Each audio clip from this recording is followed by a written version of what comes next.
During last night's address, President Duterte appealed to the public not to focus too much on alleged corruption in the government's vaccine procurement strategy. To tell us more about this, we have Maricel Halili reporting live from Mandaluyong. Maricel, good morning. The Chief Executive ordered Secretary Galvez to follow his vaccination game plan, but apparently without regard to the ongoing investigation by Congress into this. Just to provide additional context, what exactly do we now know about the government's game plan? Charles. So far, what we know is that vaccine czar Rodrigo Galvez has already negotiated with the 7 vaccine manufacturers, and according to him, it's in the last phase of negotiation and it's going pretty well. We expect some doses from Pfizer to be coming in the country by February. It might come first before Sinovac of China. But of course, one of our priorities is Sinovac because it's readily available in the first quarter of this year for the Philippines, as promised by the Chinese government, especially after their foreign minister visited the country and had a dialogue with President Duterte over the weekend. Foreign Minister Wang Yi promised the president that the Chinese government is willing to donate approximately 500,000 doses of vaccine to the Philippines, which will help, of course, our frontliners. All right, but does this now mean that the government will push through with actually procuring Sinovac shots despite some objections from lawmakers? Yes, you're right, Charles. The president, during his speech last night, ordered Secretary Galvez to push through with their initial plan and ignore what the critics are saying. He even teased some of the lawmakers, saying that look what your Pfizer status right now, following the reports that there are about 20 plus individuals who died in Norway because of apparently after being vaccinated, but by Pfizer or with Pfizer. But of course, it's not yet conclusive whether the vaccine caused the death of these individuals in Norway. Right, on now to some non-disclosure agreements. The president defended his cabinet's refusal to disclose vaccine prices. He said this is actually an industry practice. But then why were other countries like Malaysia able to publicly disclose the prices of the vaccines that they procured? Of course, there's the NDA that we have to consider, but then what is the underlying policy here?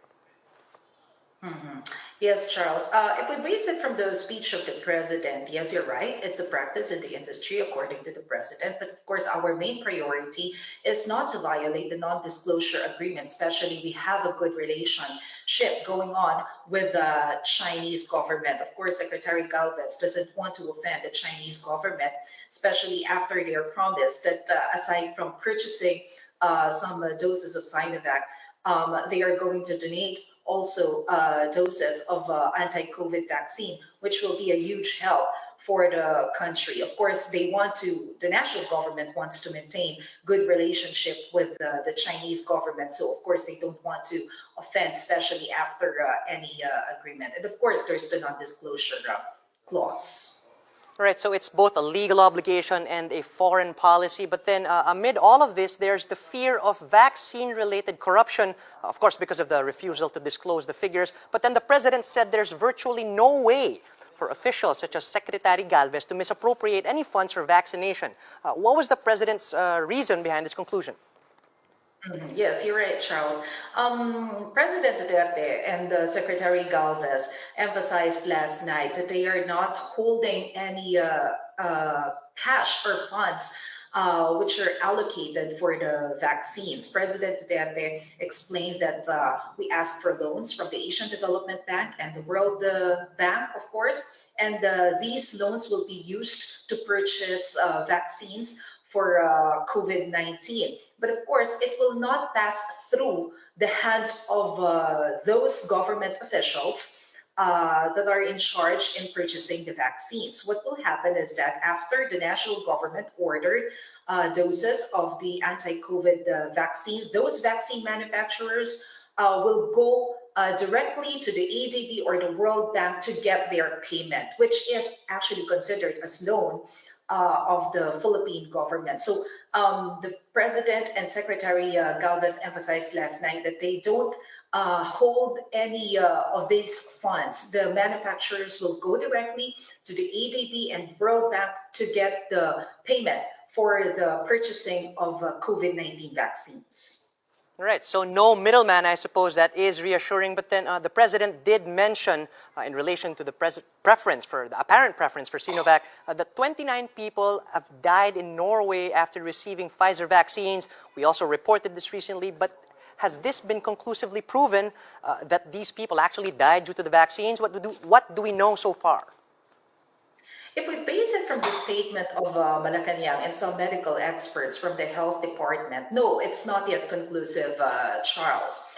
During the press briefing of presidential spokesperson Harry Roque, they did mention that investigation of the true cause of the death of these 29 individuals from Norway, or particularly these senior citizens from Norway, must be investigated. They have to wait for the result before giving statement about it. Because if we compare it in the operation in big countries like US, UK, and Canada, they also use the same brand of vaccine, but they don't record or they don't have any record of death so far due to the vaccine. So they have to wait for the result of the investigation to know if there are other circumstances that happened in Norway, which actually caused the death of these senior citizens.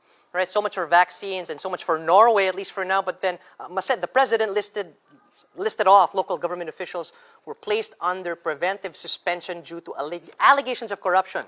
This involves the funds for the social amelioration. What will now happen to these officials moving forward?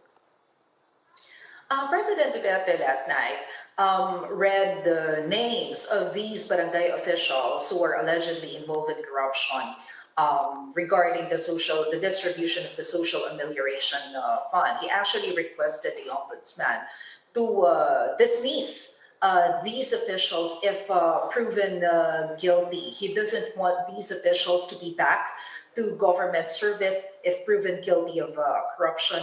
This is, of course, part of his effort to clean the government. Right, the president also mentioned that he wouldn't allow any company to operate with a franchise before they settle their obligations. Would the president happen to be referring to a certain ABS-CBN that has a pending bill to be given a fresh franchise? Yes, Charles. We all know that the franchise issue is connected in ABS-CBN if we base it on the recent history. But to be categorical about it, the president did not mention directly ABS-CBN in his talk to the public last night.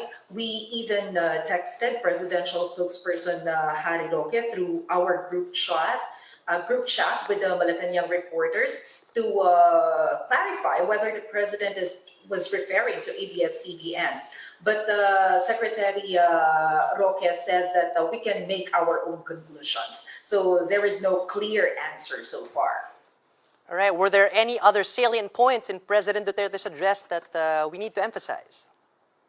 Yes, Charles. Last night, President Duterte expressed his condolences to the families of the victims of the helicopter crash or the plane crash in Bukidnon recently. He mentioned that he wanted to visit the victims of the crash, but he was informed that their bodies were already sent to the families. And so he decided not to push through with a visit in Bukidnon. In any case, he assured the families of these victims that they won't be taken for granted and they will be given assistance that they might be needed. Thank you for that, Maricel. That was Maricel Halili reporting live from Mandaluyong.